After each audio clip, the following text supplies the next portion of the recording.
Can you hear me okay? Hi. We're on day 3, right? Yeah. How's everybody feeling? Yeah. Yeah. Okay. Well, it is in Vegas, so that's supposed to happen, right? So yeah, I wanted to do a presentation on ADSB, determining a successful install. My name is Aaron Hall. I'm the Avionics Manager out of Wisconsin Aviation in Madison, Wisconsin. And just kind of wanted to go through all the things that we've seen thus far about ADSB. So, about 10 years ago, the FAA said, we have FMS, we have HSI, we have GPS, we have WAS. Let's make up another acronym, right? Let's call it ADSB. And for 10 years, we've kind of been learning the whole process of what that is, right? The caveats to it. So, this is what we've learned. There's a lot more other things, but these are the highlights that I want to kind of go over. 30% of every ADSB install fails. That's a pretty bad number, isn't it? I wouldn't want to go to a doctor and, well, 30% of the time, we might, not get it right. So the reason why this is happening is just the understanding of the systems. And so we have incorrect equipment being installed, for example. Tail numbers, ACAO codes, just kind of not missing that one entirely sometimes. What will happen is on that particular item, you'll see the FAA will send out a report back and it'll say, we received N number, and that's it. It just says N, not a good thing. There's quite a few of those around here. So, loss interference checks. How many people know what loss interference checks are? That right there is sad. Loss interference is a pretty important thing. It's basically an issue that we're seeing which is causing a lot of the times that 30% failure rate that we're having. And we'll get into that. Air to ground determination issues. How are you guys checking your air to ground determination? You guys can talk, it's okay. Pretty tough room here. GDL 39. What's that? GDL 39. Okay, yeah. So that's one way. What's another way? So let's say we've got different ways we can hook up air to ground determination, right? We've got squad switches, we've got airspeed switches, we have Suedo GPS, right? Fly it, yeah, there you go. But how are we checking it on the ground? AC 2165 Bravo says that we have to check all of the components. If you look at AC 2165 Bravo, section 4 is the ground test procedures and all the requirements that are needing to be met. Now, air to ground determination, what do surface, so you're gonna have to do surface messages and airborne messages. Well, surface messages are transmitted, there's one piece of that that's transmitted on surface messages, and that is your aircraft length and width. It's not on the airborne side. So how are you guys testing that? Tell our transponder to go ground. Right. Ramp tester, turn it over to air, check it again. Right. Verify that the messages are what they should be. Sure, okay, and that's great, and that's exactly what you should be doing, but what's happening is people are not. And so we're not getting, and you'll get a determination back from that too. How many people have heard that audible tick that's happening in the Cirruses? A lot, most composite aircraft, more than anything. Does anybody have a resolution for that?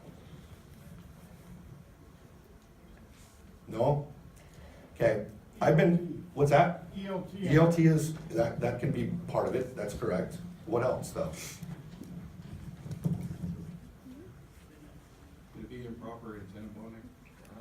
That's, yep, bonding issues, yep, okay. So I've actually been working I've noticed it a lot on the transponders that are all self-contained, more than the ones that have a GPS WAS position source to another transponder that's already existing.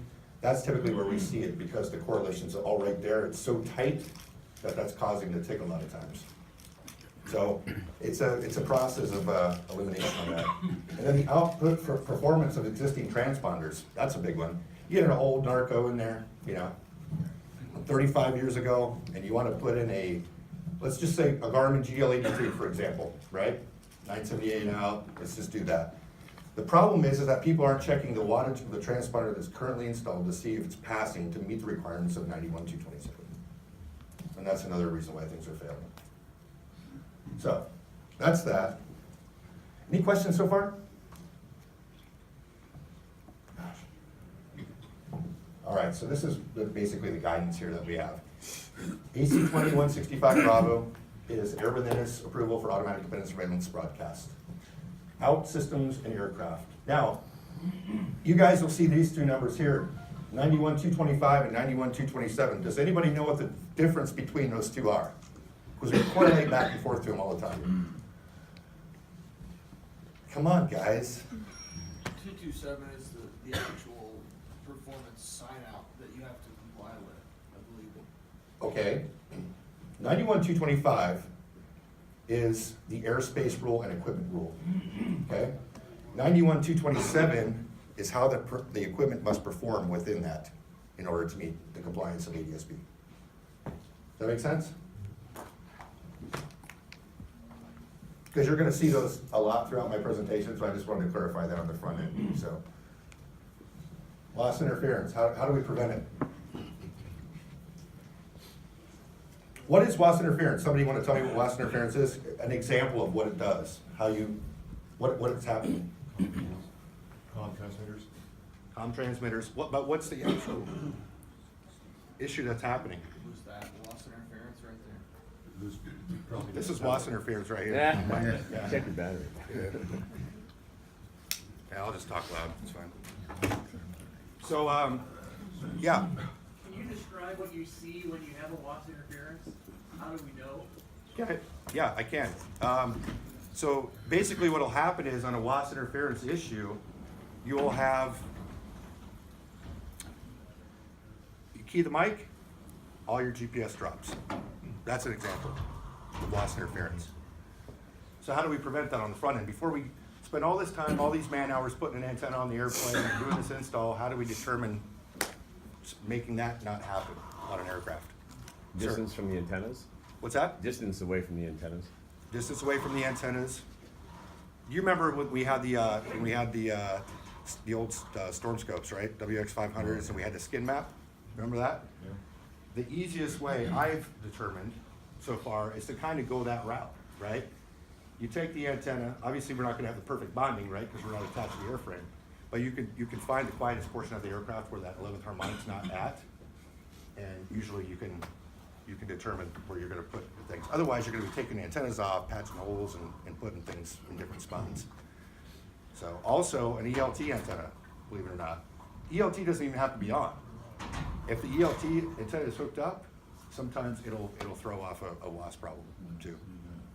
So, yeah, a lot, exactly. What are the biggest culprits? Which radios are the biggest culprits? I'm not calling any companies out right now, but I'm just saying which ones. And it's not a bad thing. It's just because there's a lot of. AX155. There you go. AX155 is very bad for that. Yep. And it's because of it's basically what's happening is we have a lot of HERF going on and it's radiating. So another thing that I've also seen happen is people will actually utilize mu metal between separation of them, and that also will help with that RF that's causing that problem. Explain that. Mu metal, No, explain how you doing it. basically all you're doing is you're attaching it to the outside of the rack between the units, Oh, okay. and that it's like a shield for the RF. Yeah. So, any questions on WAS interference? Do we see that manifests itself more with higher power transmitters? Higher No. power comm transmitters? To be honest with you, we actually see, so the question was, do we see that more with higher power transmitters? What we actually see most of the time is the all-in-one self-contained units are causing the problem more than all of them are. So, any other questions on that? Comments? What have you guys seen on WAS interference? Other than what we've just talked about, anything else? Nothing. Okay. Never seen it. Okay. This is the approval basis for what we have here, okay? What's a TSO? Technical Standard Order, correct. So you gotta understand the pairing of the products that we're installing, first of all. So we have TSO C154 for UAT, Universal Access Transceivers, and 166 Bravo for Mode S transponders, okay? Those are your transponders. Now you can pair those with TSO 145, 146 GPS WAS receivers, or TSO 129, TSO C196 GPS receivers, okay? That's your approved pairing. The only issue that we have with this pairing is this guy right here, TSO C129, is the probability of latency. What's latency? The time it takes to receive the information and transfer it out. Right. So the latency is basically saying, okay, this is the problem that we're having, we just failed, okay, we have to give an indication. That's that latency amount of time. Your room is expanded. I know, my room's getting bigger, yeah. Maybe I'll just wait, I'll just hold on a second and let them do what they're doing here. You might need your mic back. I know, but yes. The lights are.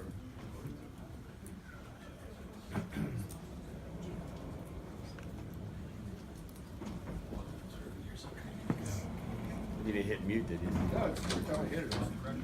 Oh.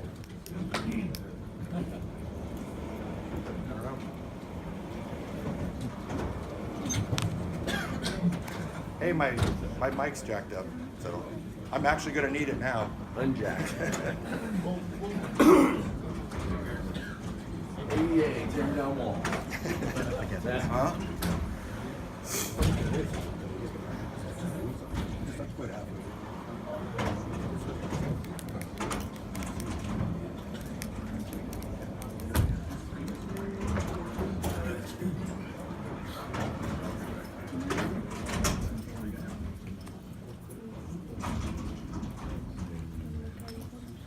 I get you right now. I know exactly what happened.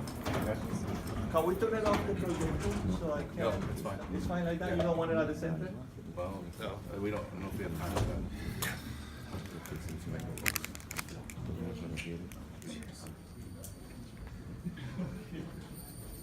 Ruh-roh. Give him pacemaker. It's good stuff, right? Still okay over here. Did it? Okay. Yeah, this is fun. Look.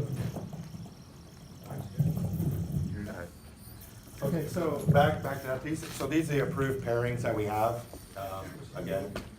So with the latency, basically it's 89% probability on C129 for that. Boy, that sounds horrible. That's when it touches it.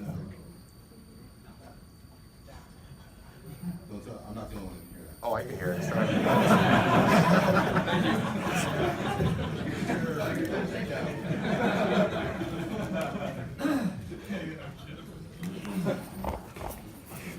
Okay. Try this again? No.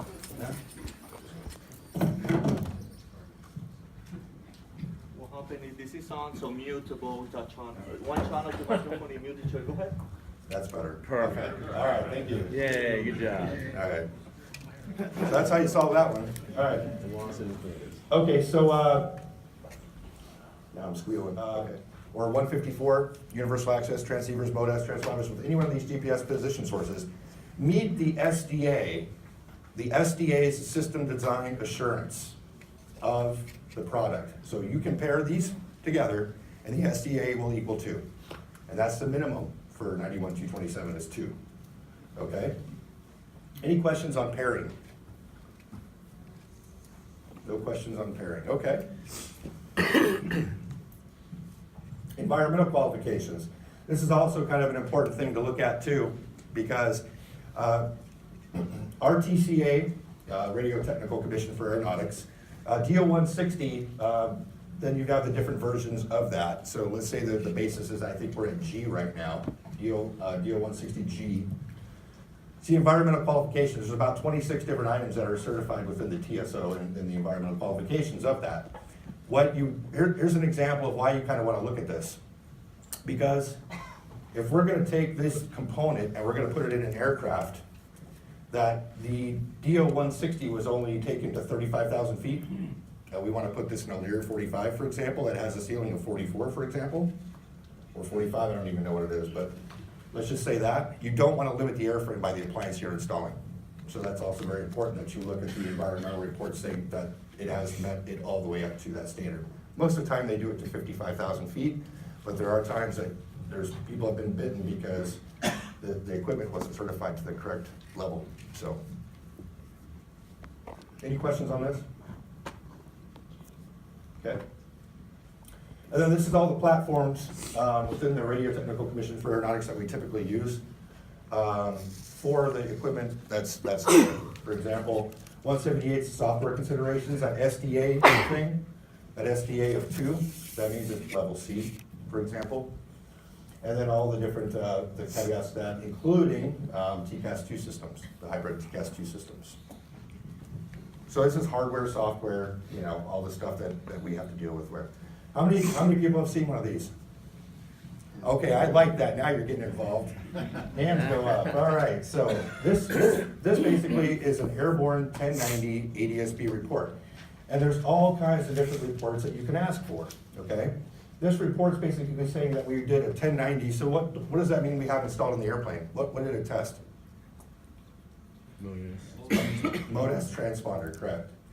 So this report, that's the first page, and then we're going to get a whole bunch of different things that we want to look at within that report. People get this report, and you'll get a customer that says, I just got red on my report. What does that mean? Right, it means it failed, right? Because each one of these has to be at least 95% accurate, right? So you can only have a 5% maximum the entire time. That's what it is per AC 2165 Bravo. So what's the resolution to that problem? Turn in altitude mode. In altitude. What's that? Put the transponder in the altitude mode. Yes, or, yeah, but here's the thing, It only failed 10.81%. Calibrate your encoder properly. Okay, it's possible. Calibrate encoder possible. What's that? What else? I mean, the encoder can be that it was warm enough, so we have had that problem. We could have a bad encoder, we're not transmitting right. So that's typically what's gonna happen on a barrow out issue. So, and it has to be 125 plus or minus feet. I'm sorry? Oh, okay. All right, there's the next page of that report. So we're gonna talk about all these things. Now this stuff down here, this is common sense, so I'm just gonna say this right now. Flight ID. All right, common sense. Mismatch, non-US, no N, only N. This is what I'm talking about. This is the report you get back. Hey, we got you flying around, it just says N. Yeah, so, and that's the fault of the installers because they didn't go in and program the tail number and the ICAO address correctly. And that happens all the time. Or they forget the N, or they put a space in. You've got partial, space, all space, illegal character. Yeah, we got an apostrophe flying out there too. So that's what all that body stuff means right there. It's the common sense stuff. Yes, sir? Those are always 100% fail. Yes, 100% fail, absolutely.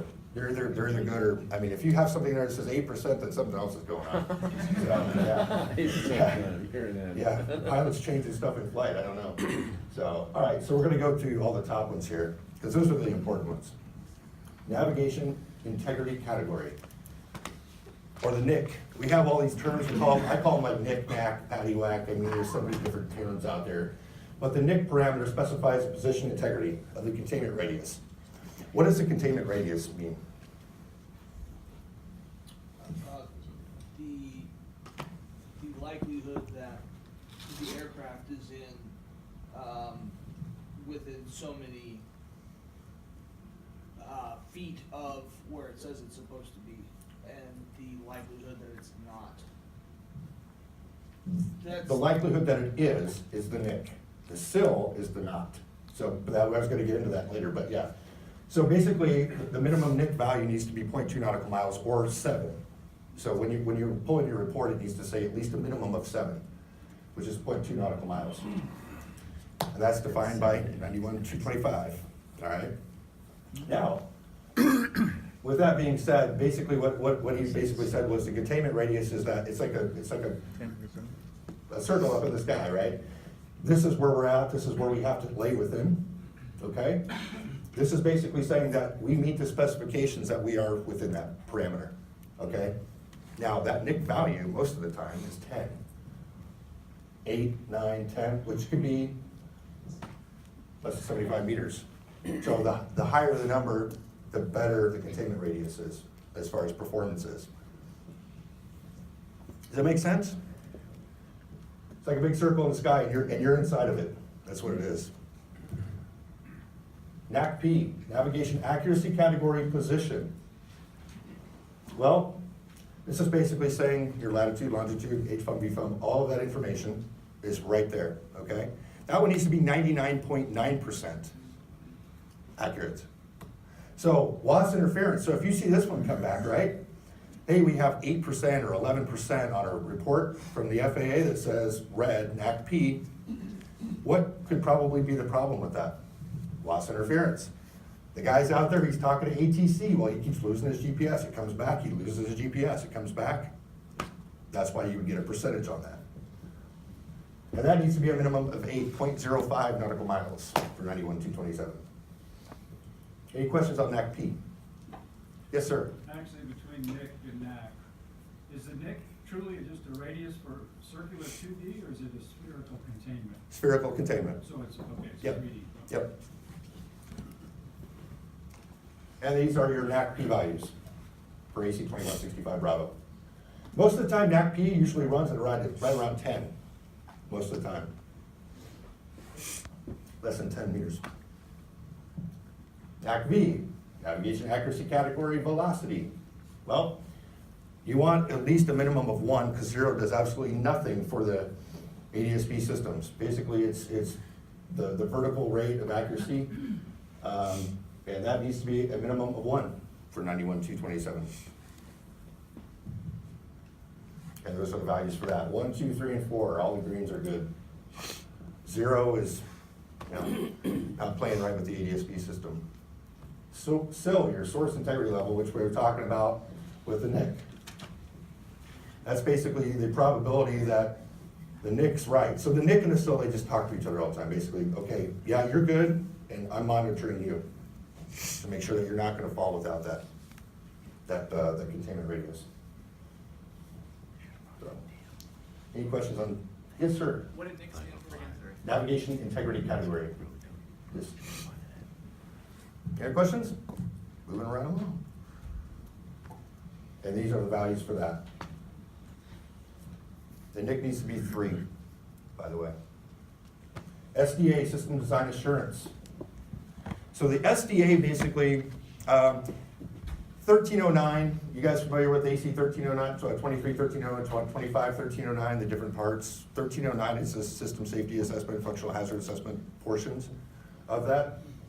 That's basically what the SDA is getting to that type of, right? So it's taking all the environmental information from DO 160 reports, it's taking all the information to where the things need to be certified levels, and that's basically what that is, and this is what that is. So for example, we have to have a minimum of 2, right? That's what 91-227 says we have to have for certified airplanes, okay? Where would I see a 3 most of the time? TCAS? I'm sorry? You have a TCAS? Yep, that would be one. It's the software level. So where I was going with that actually was, we would typically see that in jets, you know, because the software level has to be higher for the Part 25, for example, versus Part 23. That's where you would typically see that. Any questions on that? All right, so I just came back to this to kind of go through this whole portion of it again. This one down here is a big one. So let's look at the big ones. The air to ground is a big one. And a lot of times we have an issue with the NACP. Those are the 2 I see fail the most. And emitter category is another one. So we're gonna get into emitter category because that one, how many people actually, when you're programming your emitter category in, you put in small airplane? Okay? Small airplane, we're out there working on a Piper 140, it's a small airplane, because that's not right. Most of the airplanes that we do are light, and that should be the category that we select. Part 23 was. We start getting Part 25 or heavier Part 23s, for example, then we need to, but that's a problem. So what's happening is the FAA sends back a report and says, you're a Cherokee 140 doing 105 on your best day, and you're telling me you're a small airplane? Over 15.5, that's the number. Up to 75,000. So we wanna, most of the time, we wanna choose light airplane, okay? Any questions on a minor category? It's pretty self-explanatory. Unfortunately, it's us that's doing it wrong, and that's what's causing the problem. Okay, TCAS 1 and TCAS 2, determining the interface. Okay, what's the difference between TCAS 1 and TCAS 2?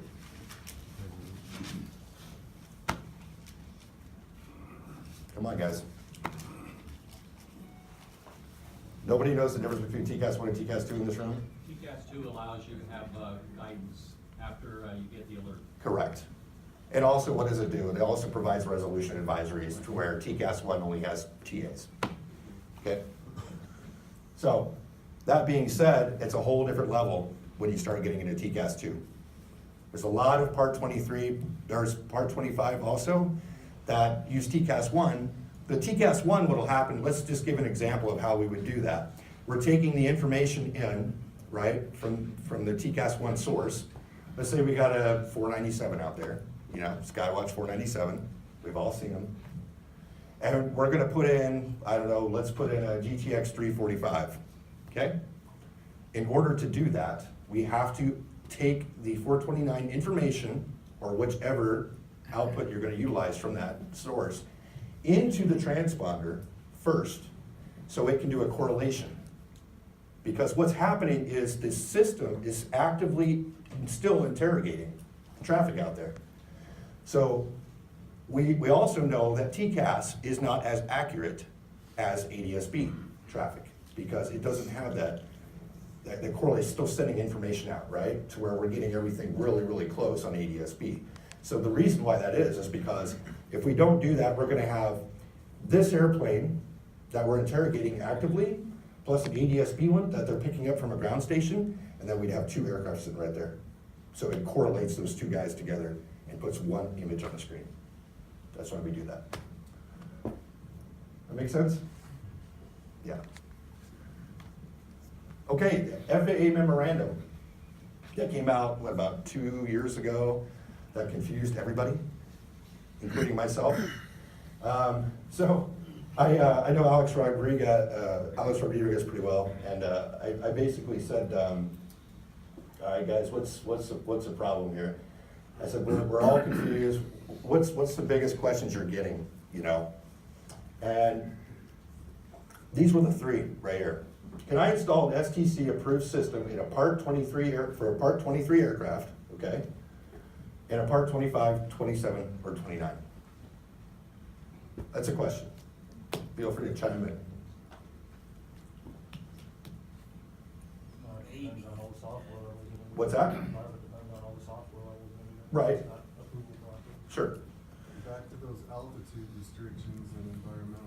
Right, exactly. So you've got to really research that, because just because that's possibly okay, that's the way it was written in the memorandum, it doesn't mean that it's going to meet the basis for the software. Okay, I mean, there's so many different options. Yeah, you could spend tons and tons of money on a DER and get anything approved, but do you really want to go down that route?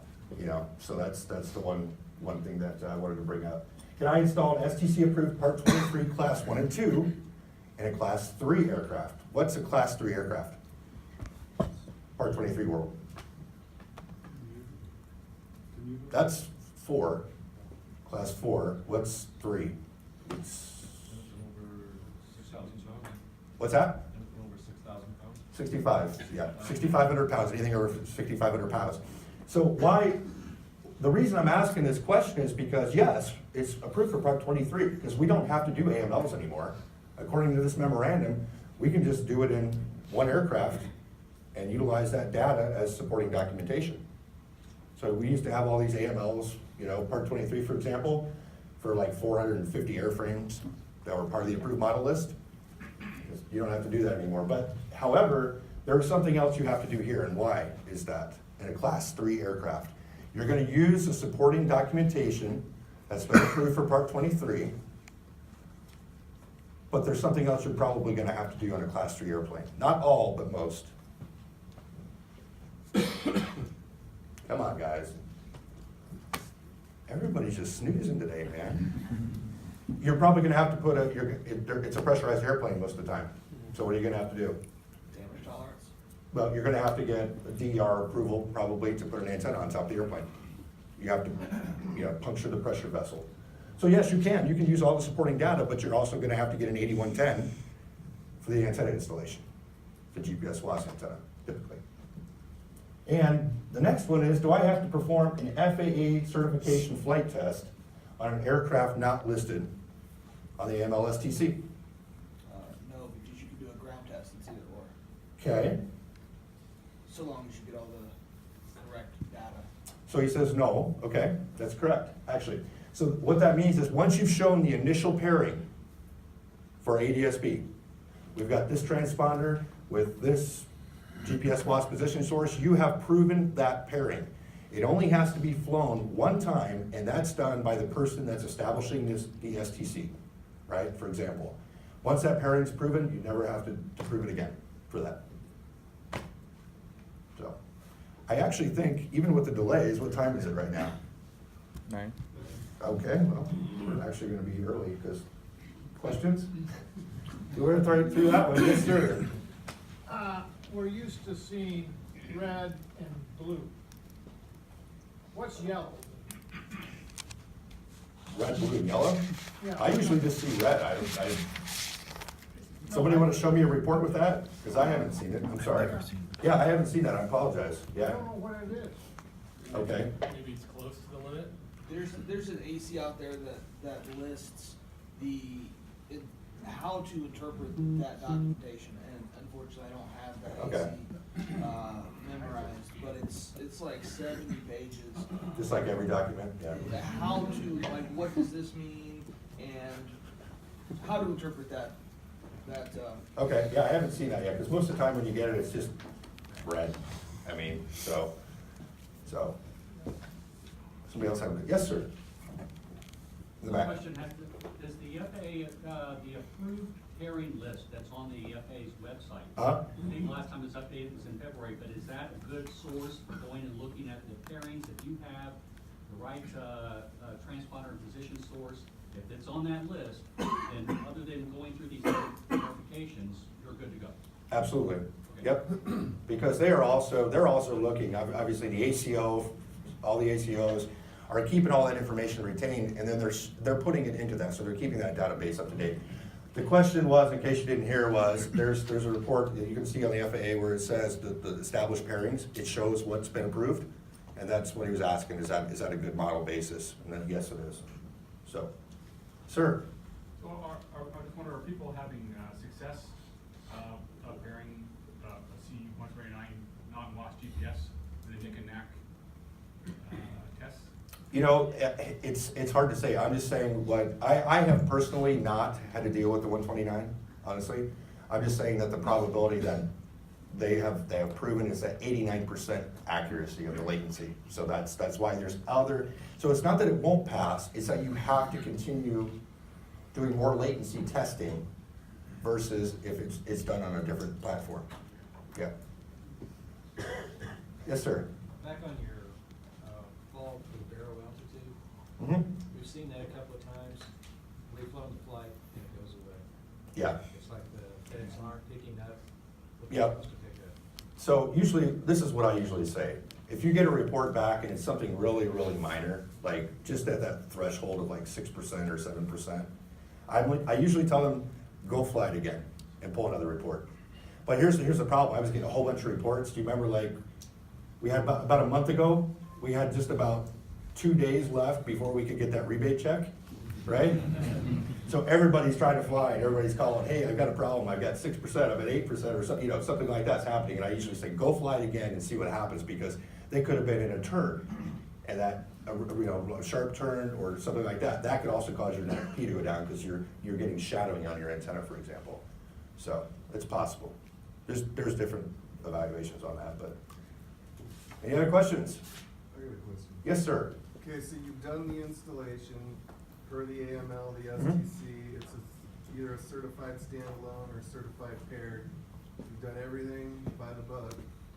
The statement on the 337 that says this system has been proven to meet the standards of 91.227, that was done by the manufacturer, or is Whoever owns the STC, so it Correct. doesn't necessarily have to be the manufacturer. So that statement does not mean that I have to send the plane up and say that, yep, it pulled a good report, it's good to go, Right, correct? correct. It was my understanding that, that I do C-130s, and Okay. there's no STC for this stuff on these old aircraft, and. You're a field approval guy? Well, yes, generally speaking, but it was, my understanding that the FAA's advisory circular said, and again, I don't have this number in front of me, but, if you have a certified pair Mhm. that's not STC'd for your aircraft, you can install them, test them, and you still have to do a 337, but it doesn't need a block 3 sign off. You just Right, send it in and that's. but it's not quite that simple. You're also gonna have to do something with the flight manual supplement. Oh, yes, Yeah, yes. so you're gonna have to change that also. Yeah. To meet that, if you're gonna do something like that, yeah. Because the flight manual supplement typically is written for a group of aircraft, right, under that STC. If you're gonna venture off of that, you're gonna have to create your own flight manual supplement and have that approved too. So, sir. So you're saying you do need a field approval for that? For the initial, for the pairing? Yeah, well, Well, what he's saying. Okay, he's talking about different type of aircraft, for example. I mean, I'm just saying if it's one part aircraft, right, 23, 25, whatever it's certified to. Now, if that being said, if I'm gonna take it in a part 25 aircraft, let's say we have it in a citation series, right, approval. Well, can I go put it in a Hawker? Yeah, I can. However, there's gonna be some deviations to drawings and such like that because it's not written and spelled out in the STC itself. So yes, the pairing is established, you can still utilize that, you don't have to go out and test fly it and all that other stuff to prove it, but yeah, that's kind of what happens on that. Yes, sir. Have you seen very many requests for exemptions, and is the window still open? Is that mainly for commercials? The exemptions, as far as, are you talking like, Well, the one that they have, like the GPS, the 129, and Right. they're trying to just use,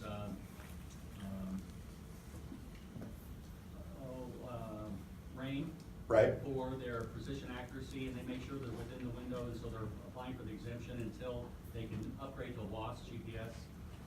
I know that's available, and I thought a lot of that might be more airline related, but I didn't know if you're seeing that in the part. Typically, you're gonna see the 129s in airlines anyway. Okay. Yeah, it's usually like your FMS sources and such, so, because people don't wanna spend $60,000 to have an FMS upgraded, you know, a lot of times, they wait until the very last minute, so. But with that being said, okay, they still have to prove, right, that they can pass. They can't just get an exemption and be bad, you know what I mean? So. Okay, yes, sir. Come 2020, what is do you have any idea what we're used to the 24-month certain. Right. What do you think is gonna happen? You know, what I think is gonna happen is probably, I don't know, I mean, it's kind of, Print out your report and say, look, I'm good. yeah, but see, there's no basis right now. The FAA hasn't established anything that we have to do that. I mean, because instructions for continued airworthiness that comes with it is what we're following, right? It doesn't, there's not a rule right now that says you have to check ADSB every 24 months. Right. You know, One and done. one and done, right? But is that gonna change? I guess it probably will. I don't know. It's hard to say, so. Yes, sir. Are you addressing customers receiving report failures? I'm sorry? How are you addressing customers that receive failed reports that are flying outside of compliant airspace? Does it just not matter at that point? I mean, as long as it passes within the compliant airspace, then it's okay? Yeah. Okay. Yeah. So, I mean, you don't have to have this stuff if you're flying out, you know, outside of 91.225 But if they receive a requirements. failure report Uh-huh. flying outside of the area, Well, but you still need to address that because you're transmitting it, right? So now you're causing a problem with the ADSB system. So you have to correct it if you're gonna be transmitting ADSB, But if you, so right, if you pick your aircraft back up and find their station, everything passes. right? Then it's- You're good to go, Okay. yep. So it's gonna be electronically, I'm just trying to think ahead of the game here in 2020. You know, those reports generate out, said, hey, guess what, it failed. Right? Well, after that date, it's gonna be, you need to get this fixed. How are they going to, it's not gonna be a letter in the mail. Oh, actually it is. It will. Yeah, oh, it is a letter in the mail, trust me, yeah. But you make 5 more flights on a trip and don't know it. Right. Then what? 5 violations, or, I mean, that's just the part that I'm not. No, so I get what you're saying, so basically, you are the customer, and you don't understand that you're failing, right? And then you finally get a letter in the mail, okay, that says, hey, we got problems. That's the point where you need to take it to your shop and say, hey, guys, fix this, you know, this isn't good. I think they're gonna be extremely overwhelmed with the amount of. So how many people think we're gonna get everything done by 2020? Yeah? I was gonna say, I'm glad nobody raised their hand. I'm seeing a lot of, I get 2 or 3 calls a week. We've got IAs that put this stuff in. Huh? And I get these calls saying, I'm I not. just heard, And you get these calls saying, I'm not passing, can you take a look at it? I mean, it's just more and more now. Right. It's more frequent. And we're gonna see a lot more of that as we go through. right. And that's kind of why I wanted to have this today, you know, so we could kind of just discuss it all together and see what we've run into. And that's a very valid thing. I mean, people are installing things and they don't understand it, Yeah, you know? right on his point, I got in an argument with another IA that was, you know, he got one from the owner and he installed it in his hangar. And the owner, I had said, okay, I forget. Either the IA or the owner had said, that statement that's on the 337, I said, meets the performance requirements of 91227. He was questioning us as a shop, how are you proving that? And I said, well, how did your IA prove it? You know, or do you have the equipment that's Right. testing ABS? Well, you gotta have the equipment. I mean, you gotta have like the typical like IFR How do 6000 you or stuff like do the that. maintenance sign off? What's that? How do you do the logbook sign off if You don't have the you equipment. can't test it? I mean, that's part of it. Well, then you're not, then you really can't. Yeah, you got a lot of IAs installing them, and then they'll try to get a radio shot Just to do the test, right, 411, yep. 412 without even doing the complete test. Right, They'll just say, well, you do the flight test. right. Well, is that legal? No. So part of AC 2165, right, if you look at it, right, 91227, it says you gotta check all these things. That's what it says, that's what they have to be.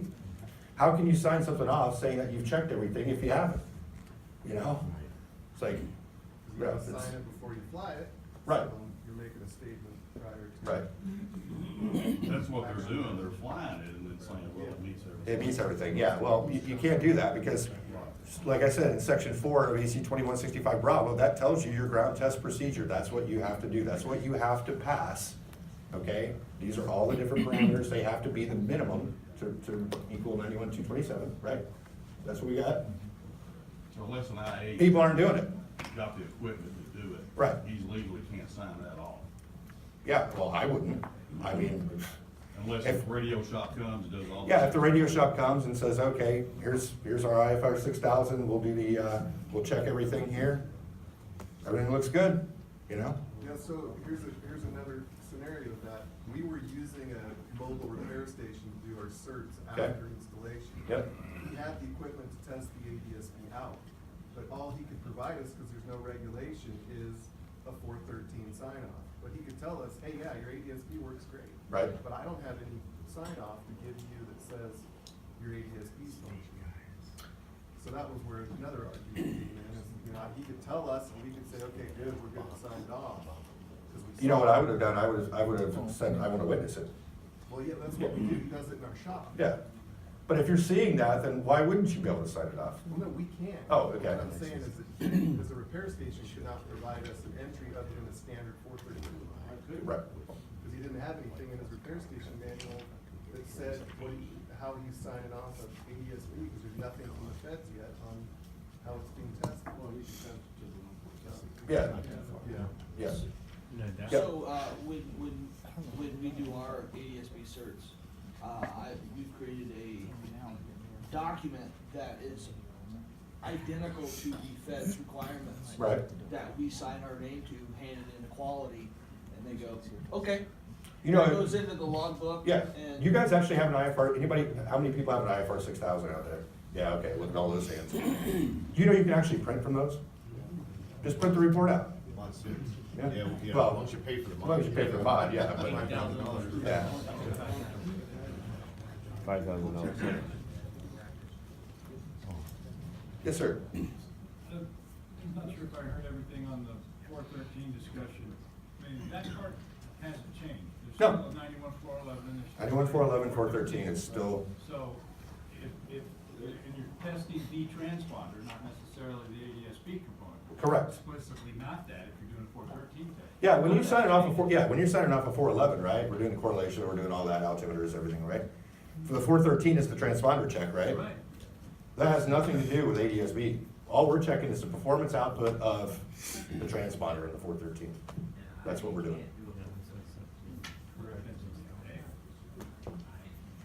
Well, that 413 has to be done because you broke the integrity of the code. Correct. You've removed things, you have to check it, right? But So- you're not signing. But you're not signing that it's ADSB compliant because you did a IAs 413. to get people to come do 91,413 and that's it. And then they'll fly the airplane. Right. Come back and get the reports that everything passed. Right. That's not good. I wouldn't recommend doing that. I mean, you guys do what you want, but I wouldn't recommend it, so. Well, if your customer comes in for that 2-year cert, why not just say, hey, for a little extra fee, we'll re-verify your ADSB compliance? Just to give them peace of mind. Well, yeah, I mean, you could do that. You could say, hey, we're gonna check your ADSB, but the problem is a lot of shops are like, I'm not gonna waste my time doing that because it's not a rule. I don't have to check it. It's already been installed. So that's, back to your question, there's probably gonna be something in place. I don't know for sure, but I'm sure there will be to double check the ADSB reporting system. Sir? When those guys fly, they have to fly 30 minutes for their test? 30 minutes in controlled airspace, or the airspace that's within 91-225. So Alpha, Bravo, Charlie, Echo. So we're having a failure a lot of times because we don't have a lot of towers where we're at and stuff, you know? Right. So they're like on the skirts, the edge.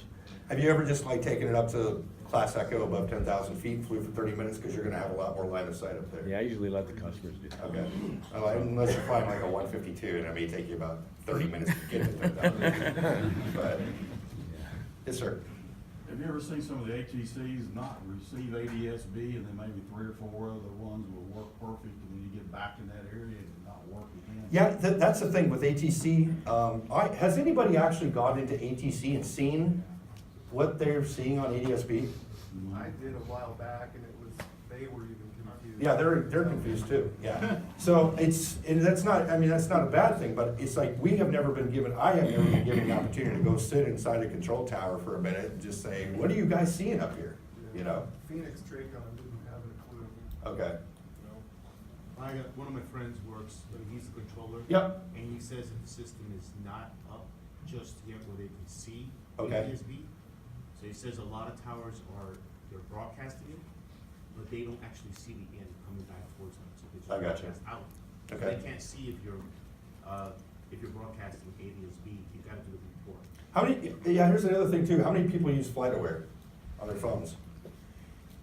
Here's another thing you can say, you can see if an airplane's got ADSB. It'll say ADSB FlightAware right on their tracking. Otherwise, it'll say Minneapolis Center or Chicago Center or Denver Center or whatever. You can tell if that airplane's got ADSB just by typing in the tail number, and you'll see it say ADSB FlightAware. The tracking like Does every. it mean everything's working? Doesn't mean, it doesn't mean everything's working, it just means that, yeah, that's an ADSB compliant airplane. It's just reporting ADSB, yeah. I have a question here. Yes, sir. We're talking about this FlightAware. Some people, especially in the corporate, they want to be private flight. Anonymous, yep. Yeah. Yep. What's FAA's rules of that? Well, you can actually do that. So I'll give you an example. Just finished up a 560, and I went to do a report. I wanted to see on FlightAware if everything was reporting right. Well, the owner decided he was going to not report his tail number. He's going to get an anonymous tail number, the FAA. So guess what happened? when I tried to look at it on FlightAware, excuse me, it said, you know, Chicago Center, this and this, I'm like, that ain't working. Well, then, it's because it has to correlate to the transponder tail number that you have programmed in there. Otherwise, it will not report that on FlightAware, for example. Say it again. So is there a way to go anonymous, right? You don't want your tail number published, right? Yes, you can do that. What about like sometimes we'll get. I mean, you can't personally do, I mean, you have to go to like flight, what is it? So you're still transmitting your tail number, right? So, for example, it's still transmitting. The difference is that the FAA is not retransmitting that, so it's publicly known, but they still see you on your tail number, you know what I mean? It's like a do not call list. Do not call list, right, yeah. We got a paint job, and sometimes people will come in, they're gonna get their N number changed. Uh-huh. It's pending with the FAA, but if I Right. go to the website and look at it, I put in the exact N number that's there now. Right. Then, as soon as that gets corrected, but he's gotta come back and do the N number change, right? That is correct, yeah. When it says pending, that doesn't mean I can put. Pending doesn't mean you can put that new tail number on, yeah, until it's done, then you can put the tail number on, yeah. And that means they have to come back and you just go in and you just program the tail number and the KO code and be done, that's it. So, have to be careful with tail number, flight ID numbers. Right. We had a talking to the other day about that. Yep. The repair station was putting the N number in the flight ID as opposed to as the N number, but Right. our call sign is JUS, so. right, yep. Any other questions? Yes, sir. Is there any additional standards or TSOs that you need to check for ADS-B in? For ADS-BN? No. Don't make it more difficult. Yeah, let's not go to the end portion here. What is the process for a customer when they don't want to have their new broadcast number? You can go to, what is it, you can actually go to flightplan.com, I think, and you can actually sign up for a anonymous tail number, yeah.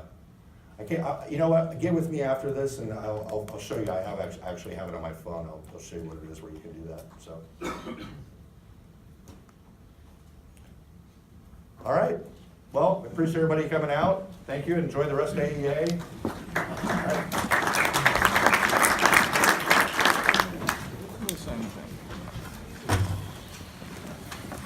Could you back up to the red page again? Sure. So the first slide, you have the red.